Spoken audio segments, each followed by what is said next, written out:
El origen de la cinta magnética se remonta a finales del siglo XIX y fue el mismo Overett Smith, un ingeniero inglés, padre de la grabación magnética analógica, al menos desde un punto de vista teórico. En sus investigaciones descubrió las propiedades de las partículas ferromagnéticas en interacción con un electroimán. En 1888 publicó en la revista Electrical World, edición de 8 de septiembre del 88, los principios básicos para grabar señales en un soporte magnético. El sistema de grabación magnética de Smith se basaba en un electroimán y una cuerda cubierta de limaduras de hierro. El primer dispositivo de grabación magnética, el telegráfono, fue realizado y patentado por el inventor Valdemar Poulsen, un ingeniero de sonido danés, en 1898. Poulsen hizo una grabación magnética de su voz a lo largo de un alambre de piano, con la finalidad de dejar un mensaje grabado en la central telefónica cuando no se encontraban los usuarios en casa, para la compañía en la que trabajaba como técnico. En este sistema se hace pasar el alambre a una velocidad determinada, de 1 a 2 metros por segundo, frente a un electroimán al que se está aplicando la corriente variable o modulación que se desea grabar. Las zonas de alambre que pasan sucesivamente frente al imán quedan imantadas a los niveles de imanación encontrados en ese instante. Para la reproducción es necesario volver a hacer que pasen en el mismo sentido y con igual velocidad por un captor magnético, que, para el caso, puede ser el mismo electroimán que grabó, pero ahora se usa como captor y va conectado a un amplificador.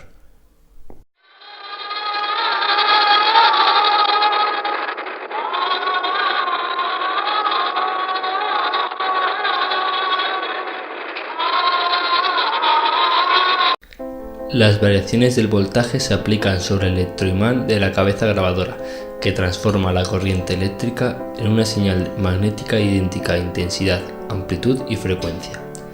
Esta señal magnética actúa reordenando las partículas ferromagnéticas, las cuales solían ser óxidos de hierro o de cromo, que cubren la superficie del soporte, ya sea una cinta magnética, cinta de papel o alambre de acero, es decir, magnetizándolas, conforme el soporte va pasando por delante del electroimán. La grabación sobre un soporte magnético no es lineal de principio a fin, sino que una inducción magnética siempre corresponde a una magnetización idéntica.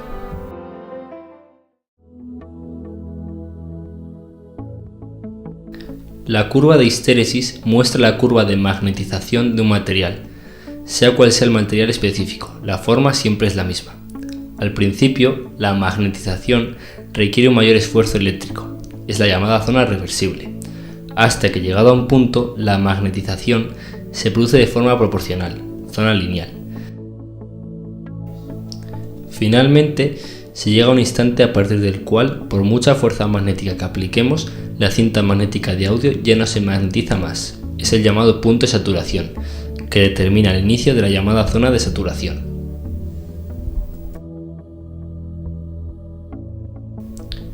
Vamos a explicar lo que ocurre cuando magnetizamos un material ferromagnético.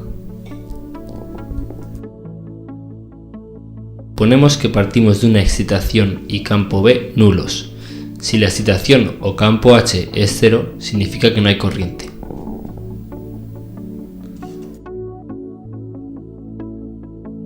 Generamos una corriente que aumenta gradualmente la excitación y vemos cómo aumenta el campo P hasta que llega al punto de saturación, el punto A.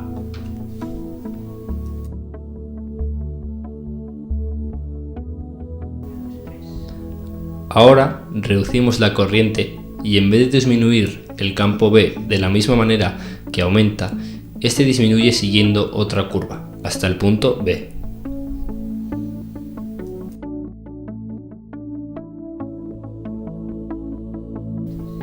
En este punto H vale 0, es decir, no existe corriente, pero existe inducción magnética, una cantidad remanente. Hemos creado un imán permanente.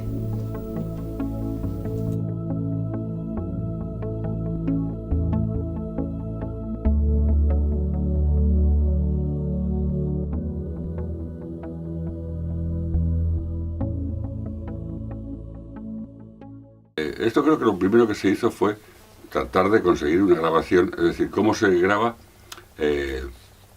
una voz para dejar un documento. Entonces creo que lo primero que se hizo fue con aparatos de grabación de hilo. Lo que hace en sí la grabación pasó de ahí a la cinta magnetofónica. Que primero las cintas eran también de acetato, eran muy quebradizas. y se grababan, y era una cabeza que grababa y una que reproducía.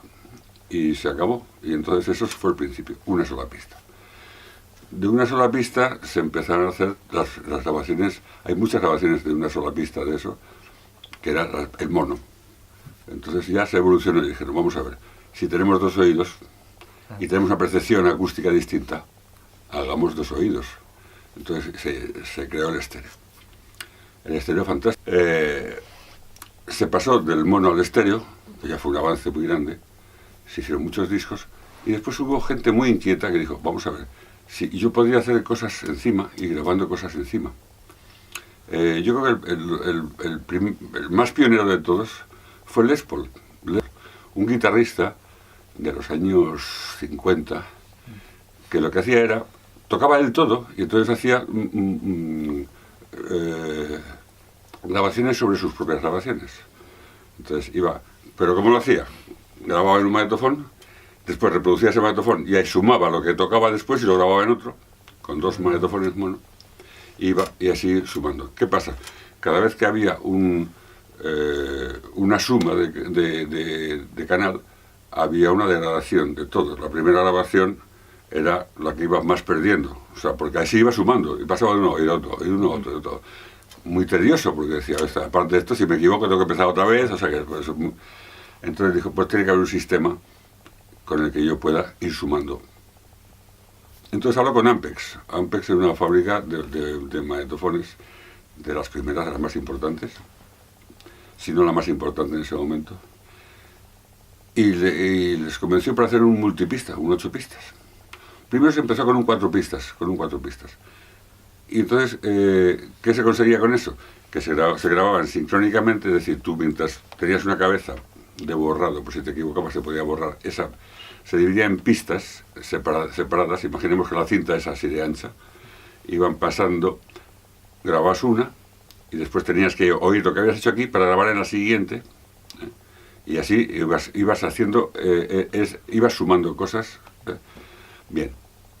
¿Cómo se hacía eso? Tenías que una cabeza que borraba inicialmente, para que la cinta estuviese limpia, borraba la pista que tú querías, por si tú hubieras equivocado, podías repetir. Lo bueno es que podías repetir, lo primero que tenías grabado ya estaba hecho, ahí se quedaba. Después una cabeza que es la que grababa y otra que es la que reproducía. Pero para trabajar sincrónicamente tenías que convertir la cabeza intermedia, la segunda, la que borraba, siempre borraba cuando grababas. La de medio podía ser de grabación y de reproducción, aunque de reproducción la buena era la última, que es la de reproducción auténtica. Pero para poderte montar encima de lo que habías tocado, tenías que reproducir en el mismo tiempo.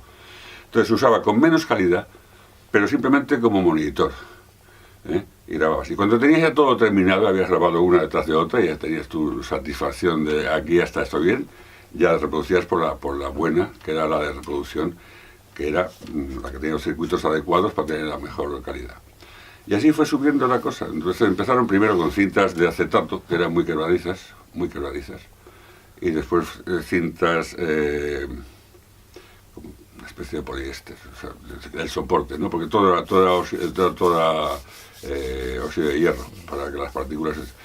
Entonces, eso daba problemas. Primero, si la tensión de magnetofón estaba mal, las quebradizas de acetato se partían. Las otras que eran más de plástico tenían que si tirabas de ellas, esas eran irrecuperables.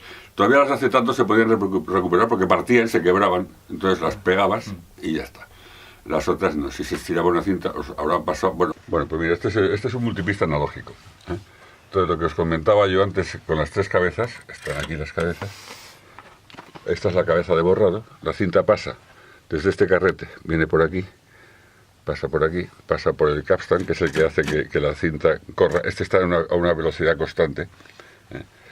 También, cuanto más velocidad, mejor calidad de sonido. Pasaba por aquí, y todo esto eran tensores para mantener la estabilidad de la cinta siempre. Entre los dos carretes había la estabilidad de la cinta. Bien. Entonces, esta es la primera cabeza, que es la que borra, la que graba, que también puede reproducir para grabar en sincronía, y la reproductora. Y todo este sistema, bueno, pues este es el sistema analógico. La que borra la primera. La que borra la primera siempre. Siempre tienes que borrar para poder grabar después. Ah, bueno, claro. ¿Claro? Sí.